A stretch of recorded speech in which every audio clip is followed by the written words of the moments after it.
the crux of it is, if you want to do something with your life, don't wait. If you want to do it, start now. Now is what we have. Now is where opportunities are ripe.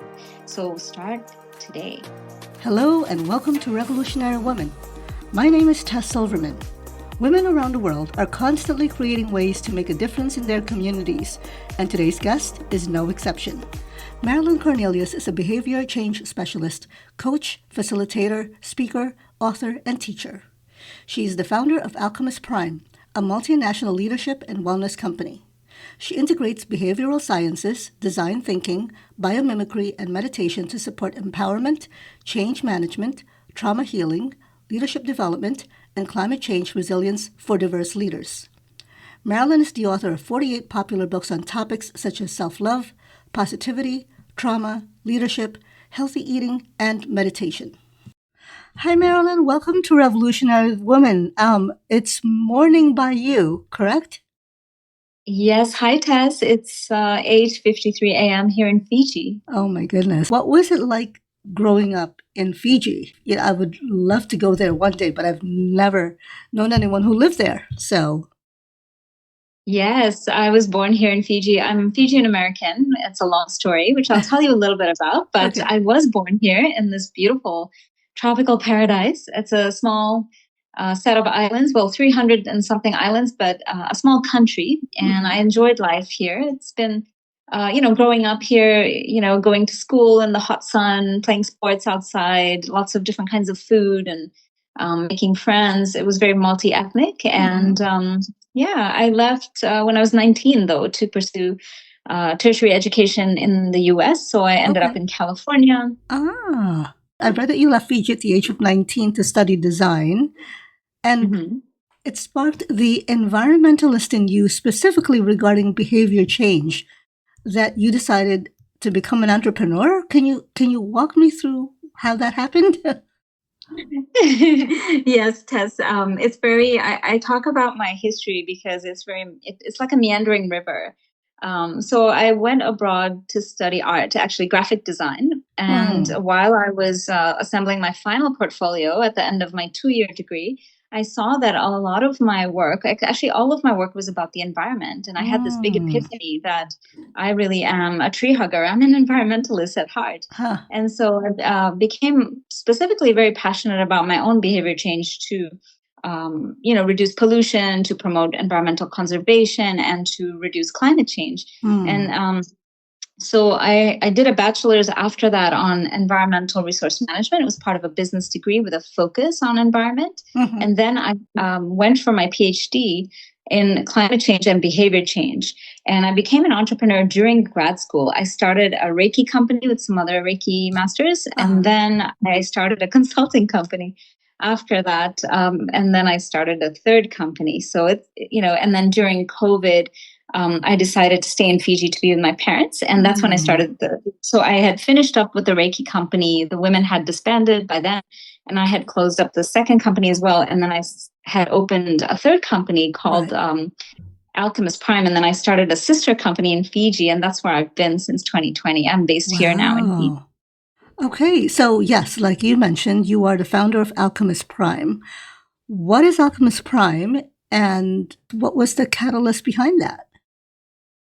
Yeah, absolutely. So I call the company Alchemus Prime. It's sort of a name that encapsulates the alchemy of the person and the people, the leaders, as in we're all here on the planet to be in a collaborative leadership sort of system together and reaching our prime. So how do we go from the base level to the gold level of who we actually are? So that's what the company stands for. And then it's inspired by Optimus Prime, the fearless Autobot Transformers cartoon, and also The Alchemist, the book by Paul Coelho, which really changed my life when I read that book. And so I think of my company as an integration engine. So it really is about alchemizing people, including myself, to be our best. And I offer a range of services, so trauma-informed coaching, life coaching and leadership coaching, also feminist co-leadership coaching. I facilitate retreats and workshops. I do consulting across human resource management, gender, and climate change. And then I also write books, and I teach courses based on some of those books. And I'm also a speaker. Okay. And so my goal really is to use behavior change to really empower others to meet their goals and overcome their barriers. And I integrate my behavioral science background with design thinking, the science of emulating nature, which is biomimicry, and then also contemplative and meditative techniques. Okay. Wow. Okay. So how did you know it was time for you to create this company? And what has been challenging for you as an entrepreneur? I knew I had to start a new company because things felt incomplete with my second company. We were offering consulting services. I was in a partnership, but the spiritual side of my life was missing from the company. And I felt that I didn't just want to offer services based on academic training or professional experience. I wanted to offer Reiki. I wanted to offer chakra healing and other spiritual work and energy-based work that I was able to do, because I felt it was really critical to offer those modalities to not only balance out myself as reflecting my whole self in my company, but also providing the modalities that would help people to transform. So, so that was really one of the factors leading me to this. But it was a very divine catalyst that led to the way the company formed. I was in Navajo Nation in Arizona. I was working on a project with my previous company and with the partnership, and it was late at night, and we were working with Native teachers. And one of the teachers, invited us to this Yebiche ceremony. It was a healing ceremony in the Navajo, deep into the desert. And it was midnight. It was a full moon. We were in this pickup truck, and we were driving to this ceremony. And I remember just having this feeling like something deep was about to happen. So when we arrived, I noticed that the women were chanting outside, and there was a woman seated in a chair, and she was the one that they were working on healing. And there was the clown was there, and he had his tail and his full costume, and he was taunting everyone. And that's part of the tradition of how these ceremonies go. So then it was very cold and it was very brisk, and I went into the tent where the men were chanting. I sat down and I closed my eyes, and immediately I was transported into another place, and it felt like a blue galaxy. It was made of blue crystals, and it was a vision I had, but it felt really real. And then I immediately came back, and when I came back to my body and opened my eyes, everything started downloading into my brain, the frameworks, the guidelines, the company itself, the Alchemus Prime, and what it was going to be. So all I had with me, at midnight was my phone. So I started writing all this down in my phone. And since that day, I've started channeling, all of my books. Everything comes to me in this way. It's like a flash of insight happens. And then I start writing, or I start building something. So I believe that my company is something that is a divinely ordained vehicle to elevate human consciousness, to help connect our own healing with planetary healing, and to realize that they're the same thing. And my job is to bring that guidance out into the world. Wow. I mean, that sounds like an incredible experience for you. One of the factors that you mentioned from your company, it incorporates a science-based model when it comes to coaching.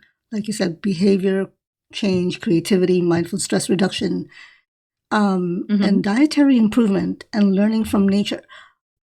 When you put them all together, can you do one without the other, or do they all interact with each other? Or they have to be working together in order to get to your goal for when you consult someone? That is such a beautiful question. Thank you, Tess. So the model is called the Alchemist Prime Diamond Model, and it includes the diamond being the strongest physical substance on the planet. So the idea is that the diamond model is strong because it has the integration of different ways of knowing. So the way the model works is it's really flexible, and I tailor it. So if you come to me for coaching, I'll do a screening call with you. I'll try to understand your goals and you understand my approach. And then it's flexible and it's integrated. So whatever you need, I will tailor for you based on. So let's say you really need trauma healing. So I'll use more of the meditative work, the energy healing work first.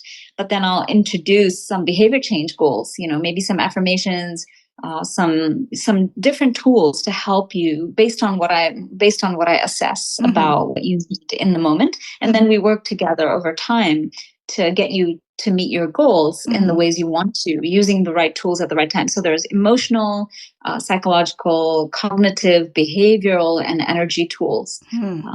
Okay. So is that considered conscious consulting, or is that different? I don't know if I would call it that, but it does sound very aligned to what I'm doing. It's definitely about raising consciousness, and it's not I'm not out there just to make a profit. I'm out there to make leaders, to help people overcome whatever their obstacles are from their past and trauma, for example, or, a lot of people suffer from low self-esteem or imposter syndrome, or they have a toxic boss, or they have abusive parents, or they've had something, and they're usually really high achievers, but they feel like they are held back in some way, or they find themselves in a loop or in a pattern. And those are the types of people who come to me who are really ready to make a change because they see the pattern that's holding them back. And so I'm sort of a sounding board for them to provide the tools and to provide encouragement and to provide companionship. So I walk with you through your trauma, basically, to the other side. And because I've done it for myself, I know it's possible. And I think I've worked with about 135 clients or so in the last 10 years. Wow. So I know that my system, my methodology works well, but it also works for the person who's ready and willing and committed to doing the work, because it's not easy. It's difficult work. Yeah. I mean, for someone, I think, at least from what I understand it would be really exposing yourself, right? Exposing what your fears are, your challenges are, and then work from within. So, and I think it's pretty powerful when you phrase it that way, because it really makes the person think, well, okay, what has been holding me back for so long that I can't seem to get out of this other environment when I need to get out so I can be healed, or at least know that, okay, I'm ready to go to the next step, right?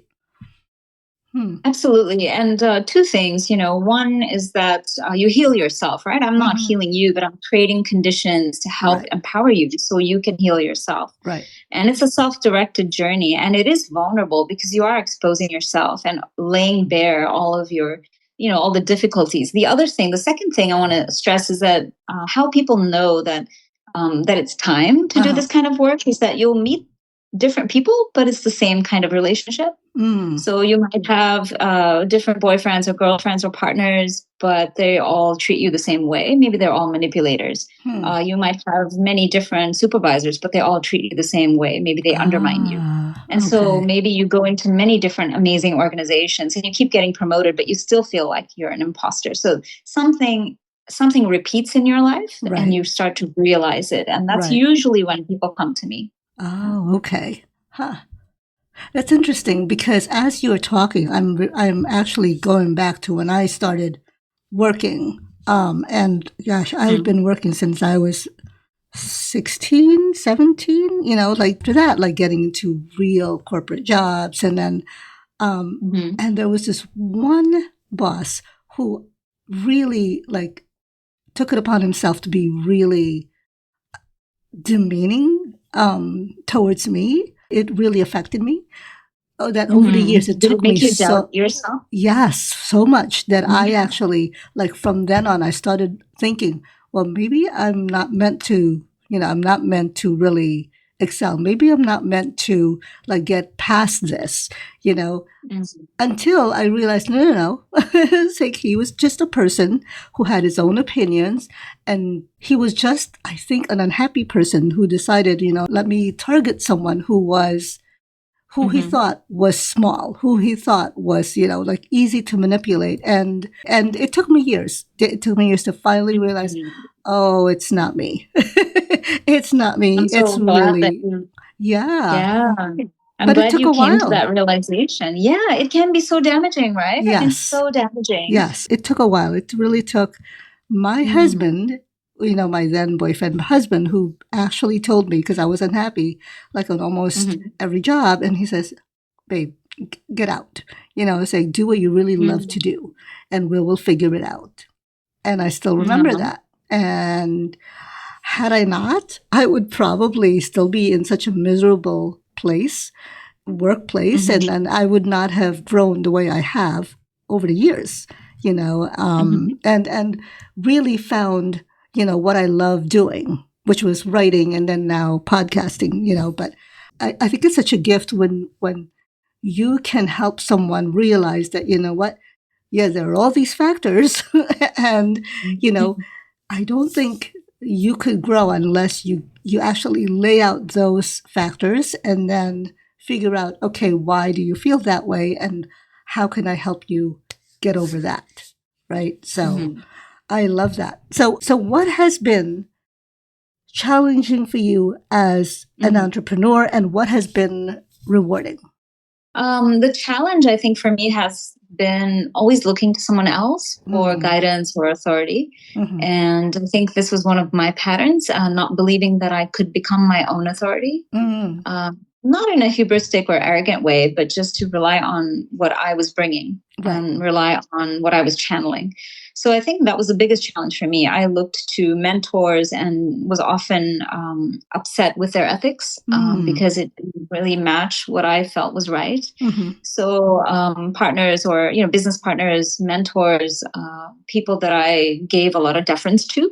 So that was challenging, and I eventually have written this in one of my books that you need to become your own authority as an entrepreneur. You need to trust yourself. You need to believe in what you have to offer. And you need to be self-reliant so that you're not giving away your power to others and then taking direction from others when they don't actually know what you know and they don't have the same values as you have. So that's how you can lead yourself astray. So that's been a big challenge for me, but I've overcome it over the years. And I think it entailed a lot of boundary setting and facing of fear. Maybe I was afraid that as a woman of color from a tiny country, maybe I didn't have the kind of gravitas that I thought I had or that I thought I needed to have, and then what's been really rewarding, I think, across the board, and I would do this if I was a billionaire and I would do it if I had nothing and if someone just supported me to do it, is I would still coach and facilitate because watching the light go on in people's hearts and minds and watching them shift, watching them become more efficacious, watching them empower themselves is really the most beautiful and most rewarding thing. And sometimes people write to me and they tell me how they've changed their lives. And one client made me a calendar with all my books on it, and she and her husband made the calendar for me. And I think it's been one of the best gifts I've ever received. That's so cool. Yeah, she thanked me for how the books and the courses and the coaching has changed her. And another one wrote to me and said that he moved to another country and he's fulfilling his dreams and, he's given his family a better life. And this man, I didn't even coach. He attended a talk that I gave. And so I was really blown away by that, Tess. I thought, oh my goodness, I was invited to give a talk for International Women's Day. A few years ago, and then he's following my video show, Mornings with Marilyn, ever since, and he's changed his life just from these little 1-minute videos, 30-minute videos, 30-second videos, and I was blown away. I think it was really a surreal moment for me. He wrote to me this year, and he told me all the changes in his life, and he just said, "Keep going, keep doing what you're doing." So I think that is the biggest reward, that people can change their lives. That's so wild, and I love that story because you never know how you can affect someone, whether it's by word or deed, right? And I think it's so fitting, especially because you're not forcing people to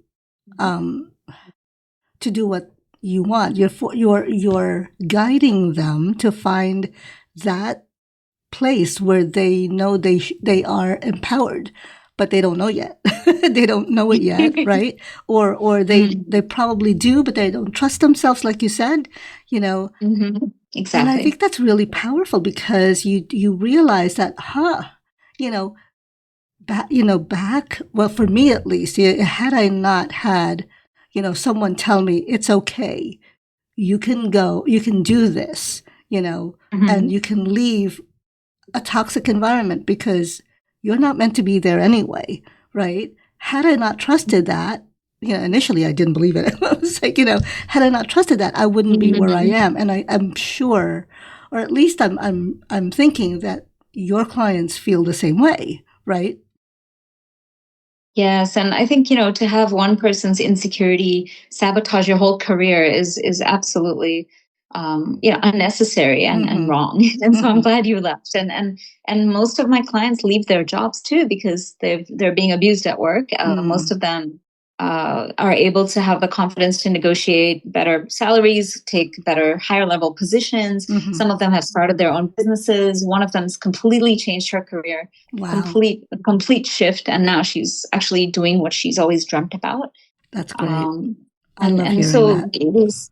it is amazing. And I think that it is that piece around trust, like knowing that someone's got your back, knowing that someone believes in you, and is showing you how to believe in yourself and to love yourself. A big piece of my work is self-love. And I had to learn that the hard way. No one taught me that. And so once I learned it, I wrote a book about it. I teach a course on it. And people who go through the course tend to change how they orient. Usually you're not in your own frame of reference. You're usually so fixated on others, either working for them, pleasing them, taking care of them. And I come from that too. And so really reorienting and coming back to yourself as a place where you start. How am I doing? What is the quality of I can offer based on my self-care and my self-love? So that is a big shift as well. I call it, changing your core engine. I love that. Changing your core engine. So was this part of your learning over the years, or did you see these qualities in your parents as well? Which qualities? The way you are with others as now being an entrepreneur and helping people. Yes. So is that something that you learned growing up? Or is that something that you kind of just found out or you discovered for yourself? I think the answer is both. A lot of my values, my principles, and standing up for what I believe in, I learned from my mother, Dr. Margaret Cornelius. She's a retired medical doctor, and she taught me how to be principled, how to always do the right thing, how to care. And she's very nurturing and she's very loving. And I remember being sick and she would just hold me and nurse me and take care of me. And she's so hardworking and loving and very humble. And then, learning to fight for the environment, I learned from my late advisor, Dr. Steve Schneider, who was a climatologist. And he was a MacArthur genius. But the best thing about him, aside from his intellect, the thing that stood out was his kindness. So kind, so down to earth. And so learning from them, helped orient me into the type of person I want to be and the type of leader I want to be. But some of the work that I do and the way I do it, I came up with it myself because I didn't have it. So self-love was not present in my family. It was not present anywhere. It wasn't present in school. It wasn't present at work. There was no self-love around me. And I realized I had this awakening when I wrote the book about self-love that you don't know it because no one teaches you.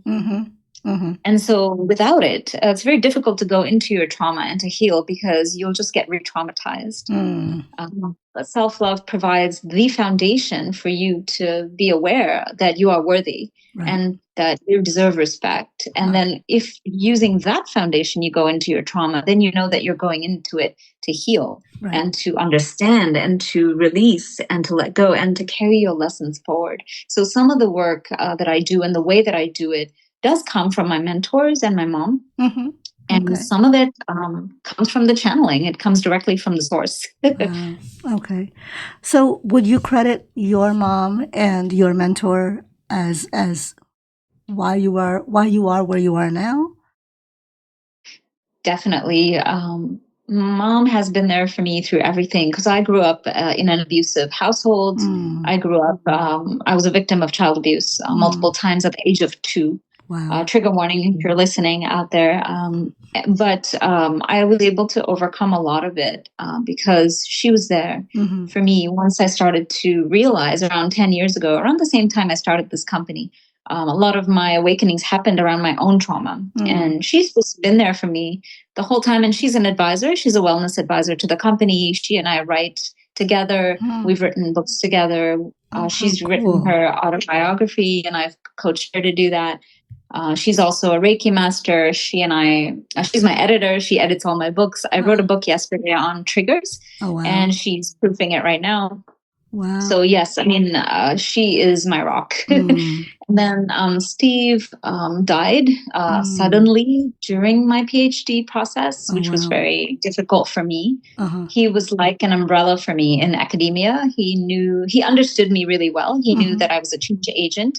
And then once he was gone, I had a hard time in academia because I didn't want to jump through hoops, and I didn't really like the hierarchy and what it did to women. So I left academia. I think if he was alive, I might have stayed and done a lot of my work through academia. But after that, I was happy, like you, to leave a system that I found toxic, and I created my own systems. So I do all the same things. I teach, I write, I mentor, I coach, but I just do it in my own system because I didn't like the systems I saw, and I decided to create my own, which is coming back to being your own authority. I love that. So what's next for Marilyn? Well, I was saying to you, Tess, that I am, I live in this mode of surrender and guidance. So I channel. So I didn't know this book on triggers was coming. I had a feeling it was coming, but then it was ready. So yesterday I wrote it. And so I don't plan too much. I try to live day to day, moment to moment, and I try to keep my vessel clean. I do a lot of meditation. I try to stay receptive because a lot of the factors of insight and all the inspirations and things, they come, in moments. So I don't plan too much. I have some plans for the work I'm doing next year. I have some professional goals to reach, but a lot of the time it's about being supple. It's about being in that and flowing energy where the guidance comes and then I go with it. Okay. Wow. So if anyone wanted to know more about you and Alchemus Prime, how would they go about it? I am on social media. I do have also a website, so it's alchemistprime.com. There's a bio for me, a bio for Mom, and then extensive pages filled with our books and our services. So that's one way. And then on social media, I'm on LinkedIn, I'm on Facebook. You can look up Mornings with Marilyn on Facebook and on TikTok, and then on Instagram as well. Okay. And then if you want to read our blogs, it's integritusprime.com, which would be my name. Integritus Prime would be my name if I was an Autobot. And then my blogs, our writing is also on Medium, so you can find us there. Oh, cool. Is there anything you would like to say to my listeners? Yes, I would like to say that a lot of us live in the past or fret about the future. I would say this is your life and it's happening right now. So the crux of it is, if you want to do something with your life, don't wait. If you want to do it, start now. Now is what we have. Now is where opportunities are ripe. So start today. I love that. If you had one thing to change that you wish you had done years ago, would there be one? Yes, I almost drowned when I was 10 years old, Tess, and it was very traumatizing for me.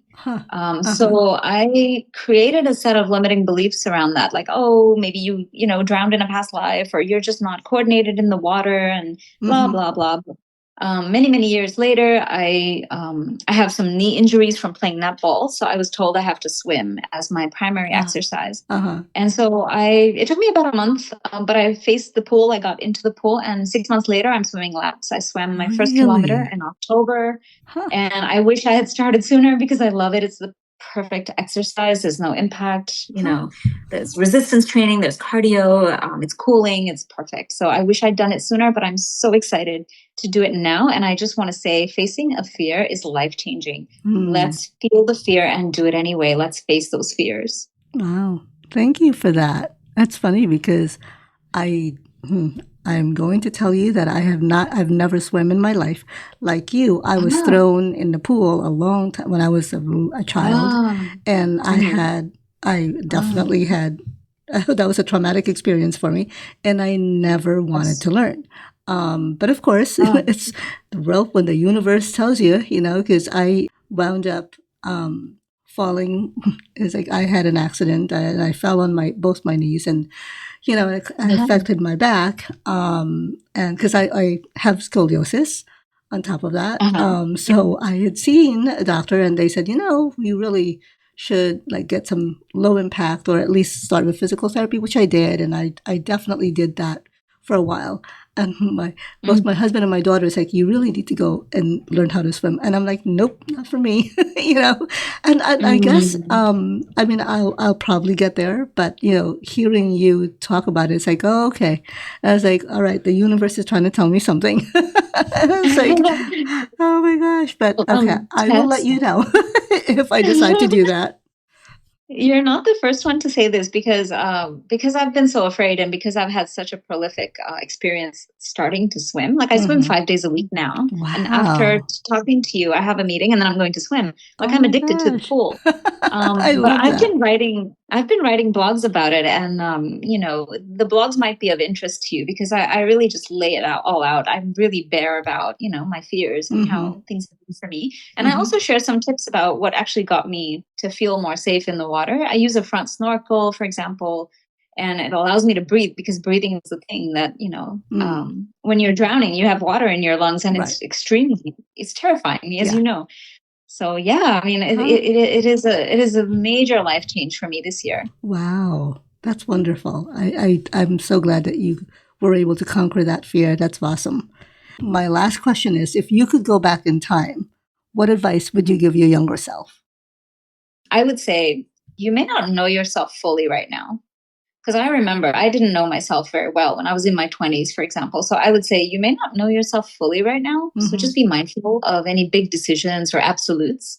But also don't worry because you will learn and you will grow and you will heal and life will get better. So just trust the journey. Trust that Mm-hmm. every process, every step in the journey is taking you somewhere. Because when I look back now, I know that all the meandering in my career has brought me to a place where I can do my own design. I can do so many things, and I'm not restricted to doing one thing. I do many things and I'm unapologetic about it. Hmm. So I would say trust that journey. And if life is hard, just be with it and know that you're growing and things will get better. Yeah. 100%. Wow. Thank you for that. I have to say that the last sentence, which is, whatever you're going through right now may not be where you want to be, but like you said, grow from that. From it could be in a bad place, or it could be out of fear or pain, but you grow out of it, and you definitely get better from that because you grow from that experience. I Mm-hmm. definitely can relate to that, and it's really amazing when you start realizing, like you said, it's like, back in my 20s I would never have thought where I would be now, you know Mm-hmm. and it's true, back in my 20s I didn't know where I would be, and I just kept thinking, okay, this is going to be my life. Wherever I was going to be, it was going to be the same old thing, and you really have to be open to whatever is guiding you or whoever is guiding you. So you can have the opportunity and open yourself up to really say, not even things, but experiences that you never thought would ever happen to you, right? So that's really cool. Absolutely. Oh my gosh, yeah, it's so funny when I think of, well, a few years ago, I had a big birthday, and my Mm-hmm. husband and I, he decided, okay, we'll go somewhere, and we wound up in Hawaii, and Mm-hmm. it's like I don't know what it is, but I do love being up in the air, so we decided to go for a helicopter ride. I said, okay, this is perfect. I said I love helicopter rides. And then To see the volcano. yes, to see the volcanoes. It was really wild. We didn't realize that you could actually request with doors or without doors. And I'm like, Oh, oh, wow. wow. Okay, so I said, no, no, no. I think we'll just go for with doors, just to be safe. Mhm. So my husband said, okay, yeah, we'll do that. So we get there, and the one who apparently was gonna have us be on this helicopter. Had no doors. I'm like, okay. So we were like, what was he going to do? Not do it. So I was like, all right, so we did. And it was so cool because the pilot was a woman. And I'm like, okay, the universe is trying to tell me we're doing this. Okay. So my husband and I went, and we actually FaceTimed with my daughter while we were up in the air. Oh, and wow. She was just like, oh my gosh, Mom. I was like, what are you doing? And I was like, what? This is so cool. And she says, who are you and what have you done to my mother? Oh my. And I was like, oh my gosh. She was like amazed that I was like, she was floored that I was A, in that helicopter without any doors, and B, that I was having a great time, like the best time of my life. And she says, what have you done? And I was like, what? And I was like, well, you know what? It's like, why not? It's like, you live once, right? And she was like, okay. I was like, and she was telling my husband, you better make sure she's alive tonight when you go back down. I was like, oh my gosh. But I still remember that because I'm like, a split second, I was like, oh, okay, do I want to do this or not? And then my husband's like, what do you think? And I'm like, okay, let's do it. But I was like, really, I had that fear. I'm like, oh my gosh, what did I do? What am I doing here? But no, but I had the best time. It was the coolest thing, and like you said, sometimes you just have to trust that it's going to be fine. It's like, I mean, that was a fun experience. And of course there are experiences that are not fun, that are definitely sad, but I do think that if we just go through it, it gets better on the other side. So Marilyn, thank you so much for spending your time with me and for talking to me about your life and your work with Alchemus Prime. And, I was really, I was really curious because I didn't know exactly what your business entailed. I mean, I knew it was coaching, but I was like, this is something that I've never seen before, or at least a different kind of modality. But thank you for creating it and for the people that you are helping and you've already helped. So, I really love that you're really making it so people, who need your help and guidance are there. So you can help them out and you can let them know that it's okay. You got this and